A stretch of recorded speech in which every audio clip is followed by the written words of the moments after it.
Hello，大家好。今日咧，我同大家介紹有一本真係愛不釋手嘅書啊。當我喺咧書局嗰度打開嘅時候咧，每一頁每一個圖咧都好吸引我，所以咧我想同大家分享呢本書嘅名咧就叫做《永恆的巴黎傳奇》。作者咧係一個法國人嚟嘅，佢係一個藝術家，亦都係一個插畫家同埋設計師。佢自己咧都有開一個精品店嘅喎。不過咧呢本書咧佢就最主要咧就係搜羅唔同嘅古老店啦，然之後咧就介紹俾我哋。而呢個咧就係法國自家品牌嘅 Pastel 粉彩。咁咧佢喺1870年咧其實就已經有嘅咯喎，係一個家族生意嚟嘅。裏邊咧有1600幾種顏色啊！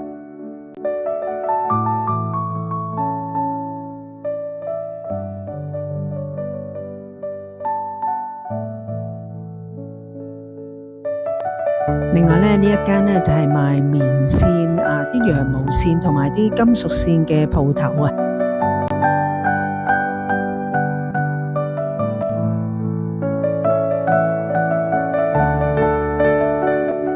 另外咧就係蒙馬特嘅美術館啦，喺法國咧呢一間係最古老嘅美術館之一，係以前咧印象派大師 Van Gogh 喺度住過嘅喎。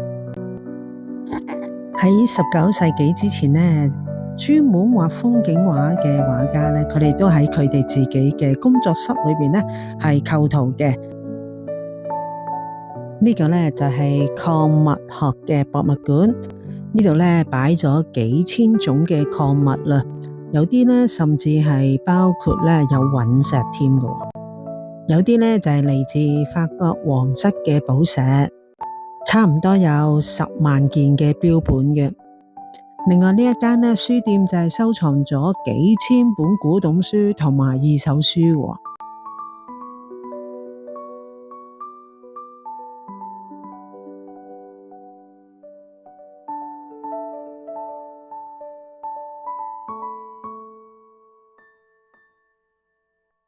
另外呢一間呢係專係做一啲金屬扣啊或者係鐵扣嘅廠嚟嘅，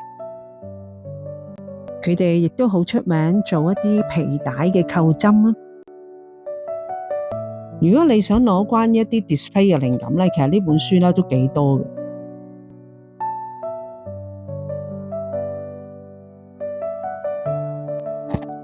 嗱，呢一間呢就係收集咗好多昆蟲啦同埋動物嘅標本嘅。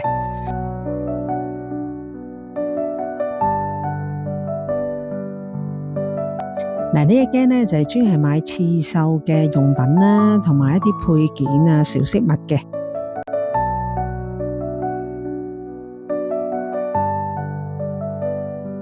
另外呢一間法國嘅五金鋪呢就係建立喺1830年啊，真係好有歷史噶啦。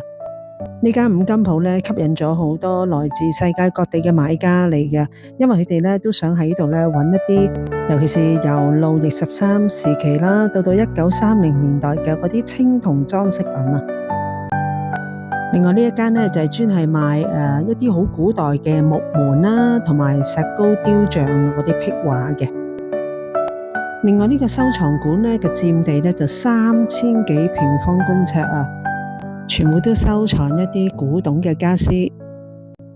好，我哋跟住嚟到咧巴黎呢一間印刷嘅工場，喺1930年至到1970年代咧，呢度咧就印刷咗好多唔同嘅地圖喎。呢度咧你仲可以揾到好老式嘅石板印刷機。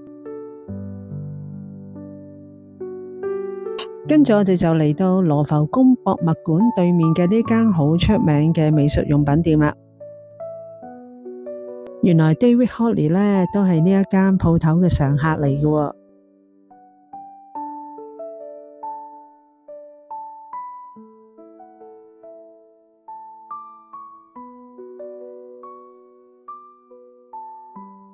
跟住咧就係呢一間大茅舍藝術學院啦。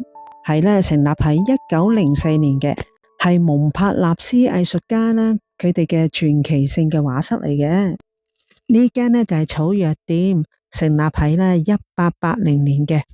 呢度咧提供咗咧幾百種草藥配方啊。呢一間呢就係雜貨店，佢哋亦都呢自己調製咗啲清潔產品㗎喎。另外呢一間呢就係賣穀物嘅。